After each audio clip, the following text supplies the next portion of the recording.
তুমি বাজারে গেলে, মলে গেলে, বিয়ে বাড়িতে গেলে দেখবে অনেকেই খুব দুলে দুলে হাঁটছে। একদম। এবং তাদেরকে জিজ্ঞাসা করলে বলবে ভীষণ হাঁটু ব্যথা হচ্ছে, হিপ জয়েন্টের ব্যথা হচ্ছে। এখন এটার একটাই কারণ, সেটা হচ্ছে আর্থ্রাইটিস থেকে এটা হয়।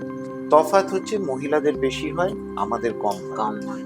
কারণ 40-এর পর থেকে মহিলাদের একটা হরমোনাল চেঞ্জ আসে শরীরে, এবং ওই হরমোনগুলো কমে যাওয়াতে বোন, মাসল, লিগামেন্ট এগুলোর ওপর ভীষণ এফেক্ট করে। তো এটার থেকে মুক্তি পাওয়ার উপায়টা কি, ট্রিটমেন্টটা কি এটার? এমন নয় যে হলেই তাদের অপারেশনে যেতে হবে। হুম শুরুর দিকে যাদেরকে আমরা আইডেন্টিফাই করি, হুম হুম যাদের পিক আপ করি, তাদের জন্য এক ধরনের ট্রিটমেন্ট, এবং হুম। যেহেতু এটা প্রোগ্রেসিভ, যে হুম। আস্তে আস্তে উইথ টাইম বাড়ছে, হুম। সেই জন্য ডিফারেন্ট ট্রিটমেন্ট মডালিটি গুলো আস্তে আস্তে চেঞ্জ হতে থাকে।